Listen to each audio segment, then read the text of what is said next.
ধন্যবাদ। আমি পিআরএস এর একটি সেমিনার দিল্লিতে অনুষ্ঠিত হচ্ছিল স্টেট ফাইন্যান্সের উপরে। তো সেই সেমিনারে যাওয়ার প্রেক্ষিতেই আমি মাননীয় রেলমন্ত্রীর দপ্তরে আবেদন করি, ওনার সাথে সাক্ষাৎকার। তিনি সেই আবেদনে সাড়া দিয়ে আমাদেরকে সময় দিয়েছিলেন।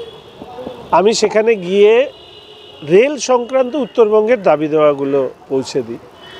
তার মধ্যে একটি দাবি, যেহেতু আমাদের রাত্রের দিকে মালদা, কুচবিহার, আলিপুরদুয়ার, জলপাইগুড়ি, এদিকে উত্তর দিনাজপুরের বড় অংশ, দার্জিলিং, শিলিগুড়ি, ট্রেন যোগাযোগ কলকাতার সাথে নেই, ফলে একটা রাত্রিকালীন ট্রেন। এবং সবথেকে বড় কথা, প্রচুর বাসের ভাড়া বেড়েছে এবং এয়ারপোর্টে প্লেন কতজন আর চড়বে, এবং সন্ধ্যার পরে কোনো প্লেনও ওড়ে না, ফলে একটা ট্রেন চেয়েছি।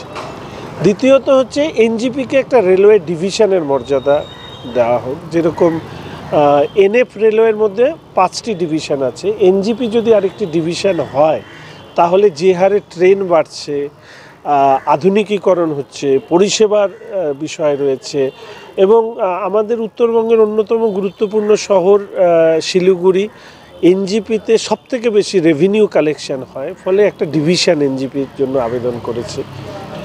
তৃতীয়ত হচ্ছে একটি পার্টনার জন্য আমি বিহারের অনেক মানুষ এখান থেকে যায়, সেটার আবেদন করেছি। সাউথ ইন্ডিয়ায় প্রচুর ট্রিটমেন্ট করতে যায়, আমি চেয়েছি যে কুচবিহার বা আলিপুরদুয়ার থেকে শুরু করে একটা ট্রেন কলকাতা হয়ে সাউথ ইন্ডিয়া যাক, চেন্নাই, ব্যাঙ্গালোর, হায়দ্রাবাদ, সমস্ত জায়গায় তার একটা ট্রেনের করেছি। ভবিষ্যৎ পরিকল্পনার মধ্যে monorail, metro rail, passenger connectivity, এগুলোর দাবি আছে। বাগরাকোটে আমাদের একটা ফুটওভার ব্রিজের কথা আমরা বলেছি। ফলে এইরকম নানান দাবি ওনার কাছে করেছি, এবং আমি আশা রাখি যে এর মধ্যে বেশ কিছু দাবি খুব দ্রুতই এটা মিট আপ হবে।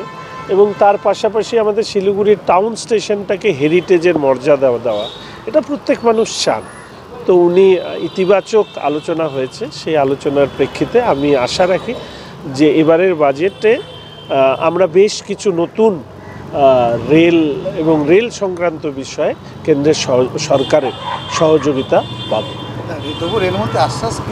আশ্বাস প্রত্যেকটি বিষয় উনি সাথে ওনার যারা দায়িত্বপ্রাপ্ত অফিসার্সরা আছেন তাদেরকে তিনি নির্দেশ দিয়েছেন। প্রত্যেকটাই ফিজিবিলিটি, সব কিছুর তো আজকে বললে কালকে শুরু হবে না, কিন্তু কোনো ক্ষেত্রে যেগুলো দেওয়া যাবে সেগুলো এই বাজেট, সামনের বাজেটে ফিজিবিলিটি স্টাডি সেটা করা। আর আমার ভীষণ ভালো লেগেছে ওনার ব্যবহার, কথাবার্তা, উনি যেভাবে প্রত্যেকটি দাবি মনোযোগ দিয়ে শুনেছেন, এবং উনি পরিষ্কার বাংলায় কথা বলেন, অর্থাৎ মানে ওনার সাথে নিজ মাতৃভাষায় কথা বলে আমাদের উত্তরবঙ্গের দাবিগুলো তুলে ধরেছে।